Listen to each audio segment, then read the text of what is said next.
Assalamualaikum warahmatullahi wabarakatuh. Bapak dan Ibu, perkenalkan nama saya Desi Puspita Indah. Saya Wideiswara Ahli Media pada Badan Pengembangan Sumber Daya Manusia Provinsi Bengkulu. Pada video kali ini saya akan menjelaskan strategi pembelajaran mata pelatihan membangun tim efektif.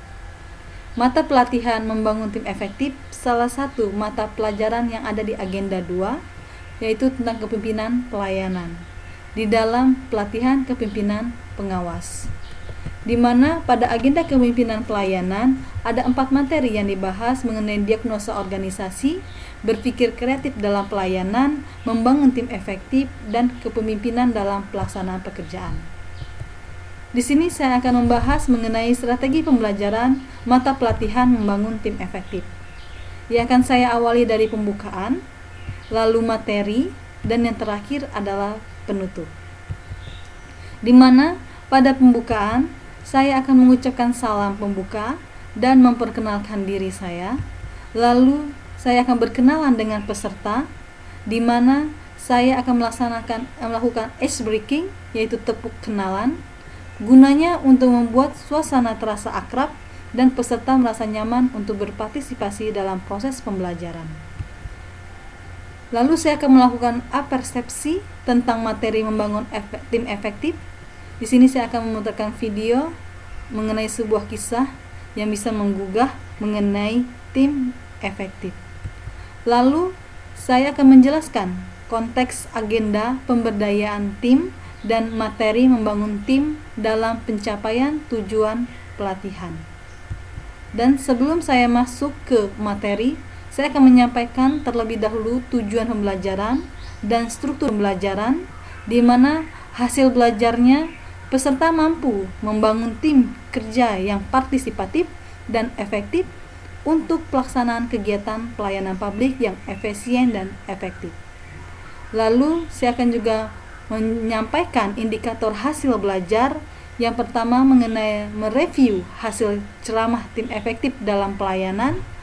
Kedua, mengembangkan tim efektif dalam pelayanan. Ketiga, menguraikan karakteristik tim kerja yang efektif. Keempat, menumbuh kembangkan tim kerja yang efektif.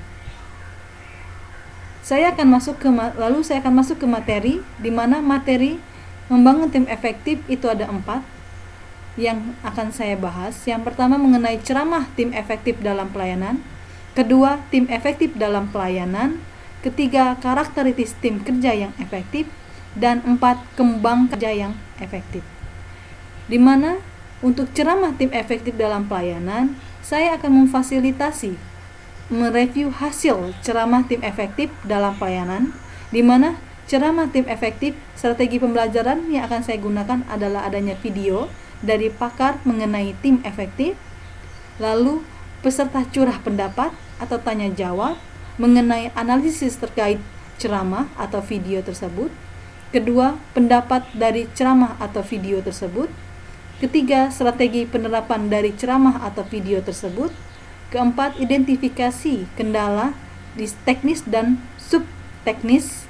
Dan yang kelima adalah solusi terhadap potensi kendala. Lalu saya akan masuk juga pada materi tim efektif dalam pelayanan.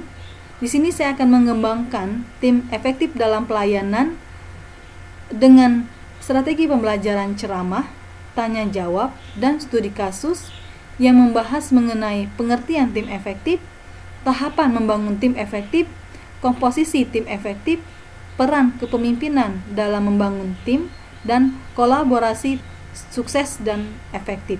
Di sini studi kasus yang akan saya gunakan adalah mengenai terjadinya bencana alam. Lalu yang ketiga, materi karakteristik tim kerja yang efektif, di mana saya akan menguraikan karakteristik tim kerja yang efektif. Strategi pembelajaran yang akan saya gunakan adalah video, lalu curah pendapat dan pengalaman, dan tanya jawab. Pembahasan mengenai tujuan tim yang jelas dan menggugah. Kedua, struktur tim yang berorientasi pada hasil. Ketiga, tim yang kompeten.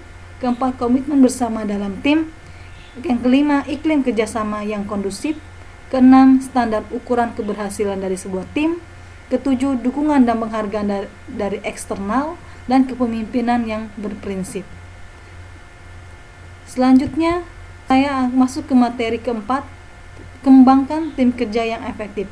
Di sini saya akan menumbuh kembangkan tim kerja yang efektif, mulai dari bagaimana strategi menyusun tujuan tim, lalu yang kedua bagaimana strategi menyusun struktur tim, yang ketiga strategi mewujudkan tim yang kompeten, keempat bagaimana strategi meningkatkan kompeten tim, lalu kelima strategi membangun kerjasama kondusif, keenam strategi meningkatkan standar keberhasilan, ketujuh adalah strategi meningkatkan dukungan pihak luar.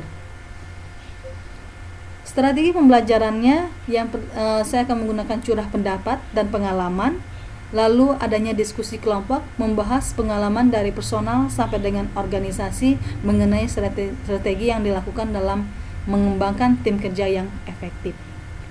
Lalu yang terakhir adalah penutup, di mana saya akan membuat kesimpulan bersama peserta, lalu mengevaluasi pembelajaran secara umum, dan memberikan penguatan kepada peserta pemanfaatan materi.